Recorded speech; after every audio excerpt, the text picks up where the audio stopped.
계속 이어서 에드윈 스미스 파피루스 7번째 케이스 살펴볼 거고요. 그리고 이번에는 좀 깁니다. 이거 전체 다 봐야 되는데 차근차근 보겠습니다. 자, 먼저 제목이고요. 보시면 머리에 찢어진 상처가 뼈에 닿고 두개골에 겸상막에 구멍이 생겼을 때의 처방이라고 써 있습니다. 이거 다 지난 시간에 보신 단어일 테고요. 그냥 제가 설명을 안 했던 단어는 어디 있냐면 뒤에서 네 번째 테햄, 이 단어는 구멍, 천공 이런 뜻이고요. 그 다음 바로 그 뒤에 있는 테파우, 이거는 겸상막이라고 해서 뇌를 싸고 있는 막 중에서 가장 바깥쪽과 이 두개골하고 인접해 있는 막을 뜻합니다. 그래서 이때 구멍이 생겼을 때 어떻게 처방해야 되느냐, 이제 그런 내용이 나올 거고요. 이거 아시죠? 촉진한다. 넘어갑니다. 그 다음 문장, 그가 떤다면, 이것도 다 봤었죠? 그 다음 문장, 너는 그가 그의 얼굴을 들게 해라 라고 써 있습니다. 자, 이것도 사실 다 본 단어들이에요. 가운데 있는 파, 이게 들어올리다. 그때는 어떤 붓기가 올라온다 그런 표현에 썼었죠. 자, 이번에는 얼굴을 들어올 때 이런 동사를 썼고요. 자, 그렇게 시켰더니 그가 입을 열기 어려워한다 라고 써 있습니다. 자, 앞에서 두 번째 캐센, 이게 어려워한다 그런 뜻이고요. 그 다음 그 뒤에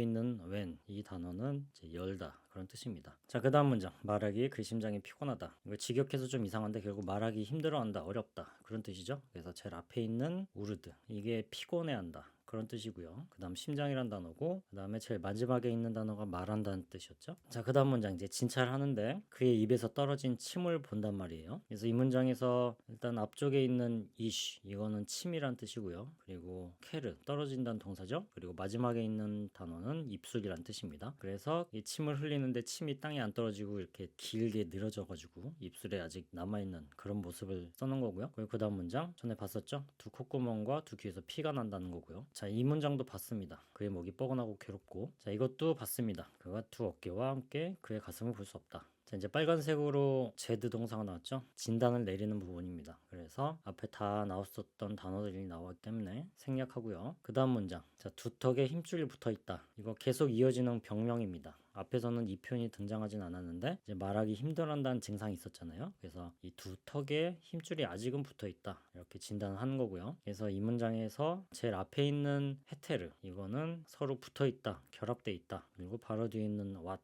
이거는 줄, 코드 이런 건데 결국 힘줄이고요. 그다음 제일 마지막에 있는 아르트, 이게 턱이란 뜻입니다. 이 턱이 위턱 아래턱 두 개잖아요. 그래서 이렇게 복수형으로 써 있고요. 자, 이것도 아까 봤었죠. 두 콧구멍과 두 귀에서 피가 난다. 이것도 계속 병명의 일부고요. 그 다음 이것도 봤습니다. 앞에서 봤고요. 직접 해보시고요. 그래서 이렇게 진단을 내렸기 때문에 이제 판단을 하죠. 이걸 치료를 할지 말아야 될지. 자, 이거는 내가 싸워야 할 질병. 그래서 이제 뒤에 치료법이 나오게 됩니다. 그 다음 문장을 보면, 자, 이제 내가 그 사람의 두 턱과 두 턱에 힘줄이 붙은 것을 본다면, 그래서 문장을 잘 보시면 앞에 나왔던 단어들이 계속 등장을 하고 있죠. 자, 그 다음 문장, 너는 그가 호전되도록 열찜질을 해라 라고 써 있습니다. 이걸 문자 그대로 하면은 어떤 뜨거운 것을 그에게 만들어 줘라 그런 뜻이거든요. 근데 뜨거운 것을 만들어 주라는 거는 열찜질을 해라 그런 말이겠죠. 그래서 이 문장에서 끝에서 세 번째 쉔, 이게 일단 뜨거운 것 그걸 뜻하고요. 그리고 제일 마지막에 있는 네잼, 이거는 호전되는 거, 좋아지는 거. 원래는 달콤하다는 뜻도 있는데 여기서는 결국 병의 증세가 호전되는 걸 뜻합니다. 자, 그렇게 열찜질 해주면 어떤 일이 생기느냐, 그의 입이 열린다 라고 써 있습니다. 다 봤던 단어들이고요. 자, 그 다음 문장, 너는 천에 기름과 꿀을 섞어 어떤 것에 그것이 닿는 것이 느껴질 때까지 붕대로 감아라. 자, 앞에서 이미 다 등장했습니다. 일단 앞부분에 기름하고 꿀, 그 다음에 천을 처방하는 건 앞에서도 이미 여러 번 등장을 했고요.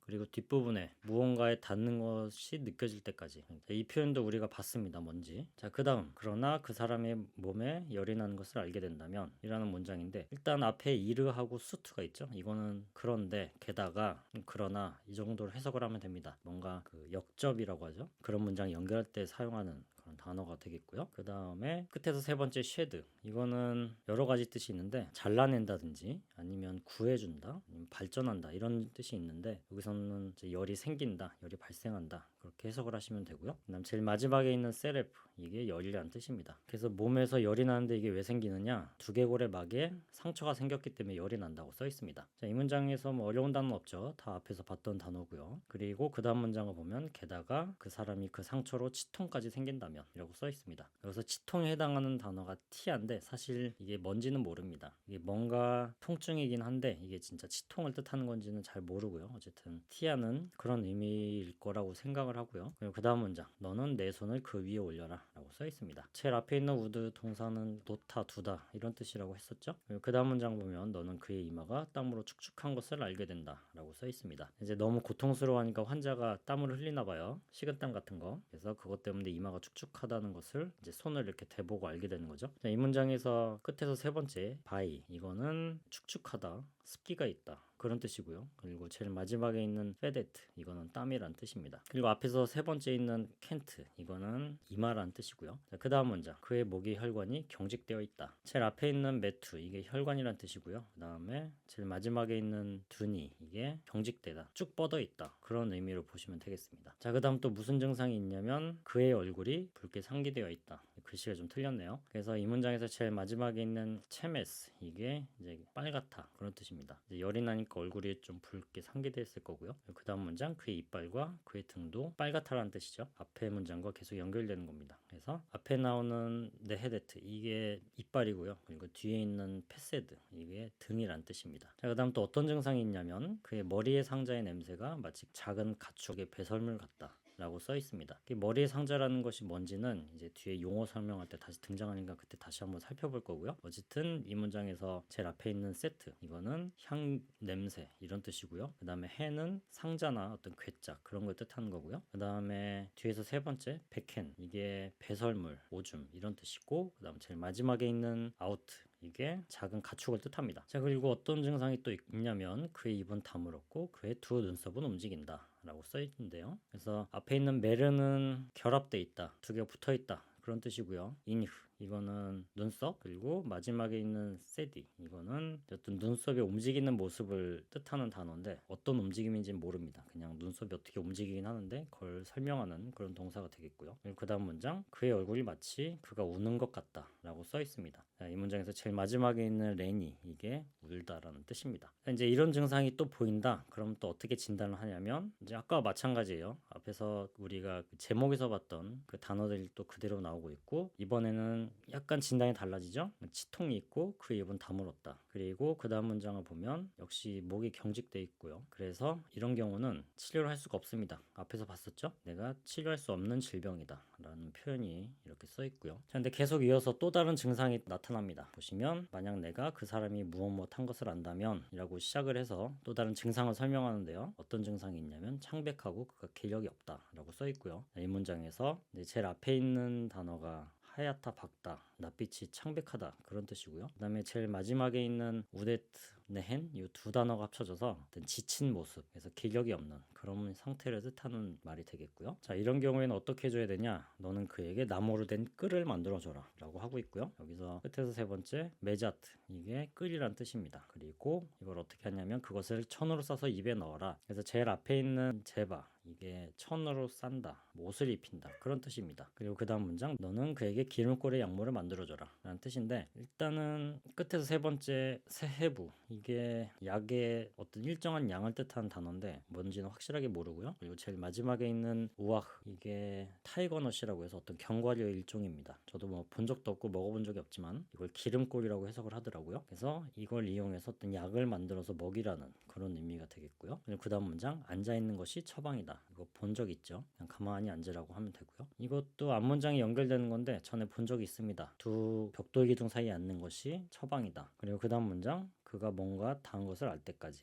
자, 이 표현도 전에 등장했었죠. 이 사람이 죽을지 살지 모를 때 목숨이 위태로운 상황이라 그랬죠. 그래서 이런 경우에는 그냥 앉게 해라 그런 거고요. 자, 지금부터는 앞에서 나왔던 용어를 설명합니다. 자, 먼저 첫 번째, 막에 구멍이 났다는 게 무슨 의미냐 라는 설명을 하는데요. 보시면 껍질과 두개골의 껍질 사이에, 그러니까 두개골이 하나의 껍질이고요. 그리고 그 두개골 안에 뇌막, 그 사이를 뜻하는 겁니다. 그래서 이 문장에서 제일 앞에 있는 이미투, 이게 사이, 가운데 그런 뜻이고요. 그 다음에 바로 뒤에 있는 파케트, 이게 딱딱한 껍질 그런 걸 뜻합니다. 자, 그 다음 문장, 피부로 된 막이 있다. 그래서 이 문장에서 제일 마지막에 있는 데헤르, 이게 껍질, 가죽 그런 뜻이거든요. 그래서 이런 의미가 되고요. 그 다음에 또 두턱에 힘줄이 붙어 있다는 게 무슨 의미냐, 그 다음 문장, 그의 신경 끝에 인대가 경직되어 있다 그런 뜻이고요. 그래서 이 문장에서 제일 앞에 있는 네헤트, 이게 강하다, 딱딱하다, 경직되어 있다. 그리고 그 뒤에 있는 메투, 이건 혈관이라 그랬죠. 그리고 그 바로 뒤에 있는 페후이, 이게 끝이라든지 엉덩이를 뜻하는 말입니다. 그리고 그 바로 뒤에 있는 이 단어는 신경이나 어떤 혈관 혈관의 가지, 분기를 뜻하는 그런 단어가 되겠습니다. 그리고 또 이 상태에서는 그의 광대뼈에 고정이 되어 있다. 그래서 끊어지지 않는 상태이기 때문에 힘줄이 아직은 광대뼈에 붙어 있는 상태고요. 그래서 제일 마지막에 있는 게마, 이게 광대뼈란 뜻입니다. 그리고 그 다음 문장, 그것은 턱뼈의 끝단이다. 그래서 이 문장에서 못 본 단어는 가운데 있는 우기트죠. 이거는 아래쪽 턱뼈를 뜻하는 단어고요. 그리고 또 어떤 현상이 있냐면 앞뒤로 움직이지 않는다. 그래서 앞에 있는 단어는 가는 거고요. 뒤에 있는 단어는 오는 겁니다. 그래서 오지도 가지도 못하는 그런 상태를 뜻하는 거고, 그리고 또 그의 입을 여는 것이 유쾌하지 않은데 그것은 그의 고통 때문이다. 그래서 제가 앞에서 내잼이 달콤하다는 뜻도 있지만 어떤 증상이 호전되는 거, 그런 의미라고 말씀을 드렸죠. 그래서 병이 없는 편안한 상태, 그거를 뜻하는 건데 뭔가 좀 불편하고 또 입 아프기 때문에 입을 열 수도 없는 그런 상태라는 것을 알 수가 있고요. 자, 그 다음 설명하는 것은 두턱뼈의 인대에 관해서 설명을 합니다. 이거는 뭐냐면 그의 두턱뼈의 끝에서 합쳐진 인대다 라고 써 있는데, 사실 제가 메투를 인대라고 했는데 사실 이게 혈관이란 뜻도 있습니다. 그래서 제가 전에 다뤘던 에벌스 파피루스 같은 걸 보면 이걸 혈관이라고만 해석을 했거든요. 어쨌든 그래서 제가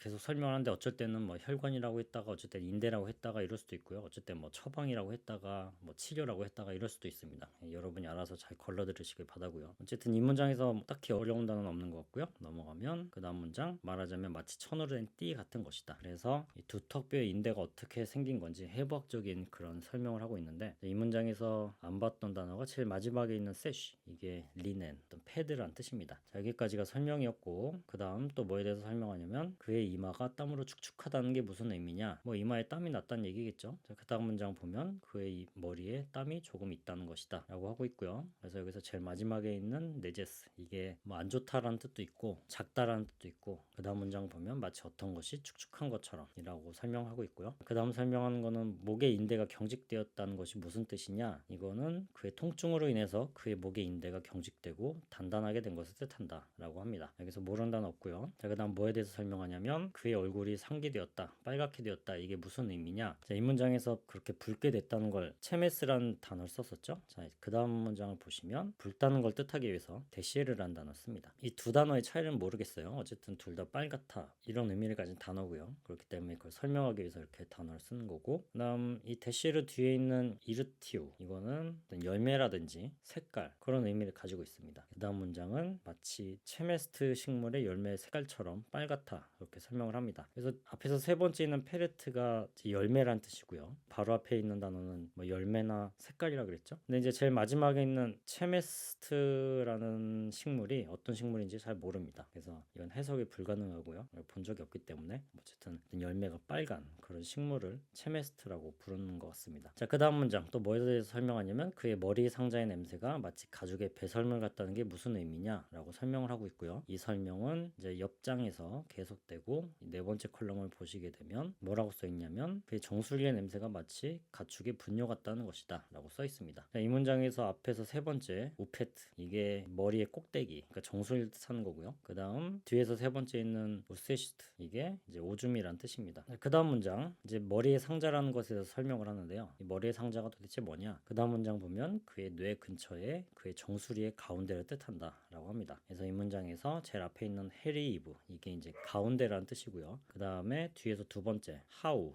이게 주변, 옆, 근처, 그걸 뜻합니다. 그리고 그 다음 문장, 그것은 상자 모양이다 라고 하는데, 그래서 제일 앞에 있는 투투는 뭐냐면 투투가 어떤 이미지, 모양, 그런 뜻이잖아요. 근데 S가 붙어서 이게 어떤 사역형이 돼서 상자 모양 같다 라고 해석을 하면 되겠습니다. 제가 해부학을 잘 몰라서 뇌에서 상자 모양이 뭔지는 잘 모르겠네요. 이제 그 다음, 그의 입은 다물었고 그의 두 눈썹은 움직이고 그의 얼굴이 마치 그가 우는 것 같다는 게 무슨 의미냐. 좀 길지만 이제 여러분이 다 봤던 단어입니다. 그래서 한꺼번에 다 묶었고요. 이건 무슨 의미냐면 그가 입을 열 수 없기 때문에 말을 못하는 상태고요. 그 다음에 그 두 눈썹이 일그러진 상태다. 그래서 이 문장에서 이아트, 이게 이제 뭔가 틀어진 거, 부상당한 거, 그런 걸 뜻하는 단어고요. 그리고 또 위쪽 눈썹을 한 번, 아래쪽으로 한 번 움직이는 걸 뜻하는데, 그래서 이 문장에서 앞에서 네 번째 세페르트, 이거는 뜻을 잘 모릅니다. 이게 위로 들어올린다는 의미 같긴 한데 정확하게 이 눈썹을 어떤 식으로 움직이는지 그거에 대해서 잘 모르는 단어고요. 그리고 뒤에서 세 번째 캅, 이거는 뭔가 내리는 거, 그걸 뜻하는 단어입니다. 그 다음 문장, 이 모습이 무엇 같냐, 마치 그가 울면서 눈을 깜빡이는 것 같다 라고 써 있는데, 일단은 앞에서 네 번째 체렘, 이게 윙크, 눈 깜빡이는 거, 그걸 뜻한 단어인데 도대체 울면서 눈을 깜빡이는 게 어떤 모양인지 모르겠네요. 어쨌든 환자가 그런 표정을 짓는 것이 그가 눈썹을 세디로 움직이는 거 그걸 뜻한다고 합니다. 뭔지 모르겠네요 저도. 자, 그다음에 마지막 설명입니다. 이게 뭐에 대해서 설명을 하냐면 그가 창백하고 기력이 없다는 게 도대체 무슨 의미냐라고 설명을 하고 있는데 여기서 제일 마지막에 있는 아히트 이게 약하다는 뜻이었죠. 그래서 이건 뭐냐면 그가 들어가는 상태에서 창백해지는 것이다. 제일 마지막에 있는 아크가 들어가다는 동사인데 이 들어간다는 게 병이 든다 뭐 이런 의미인 것 같아요. 갑자기 뜬금없이 들어간다는 게 나왔다는 거는. 그리고 그 다음 문장 그의 약함 앞에서 포기하지 마라. 직역해서 좀 어색하긴 한데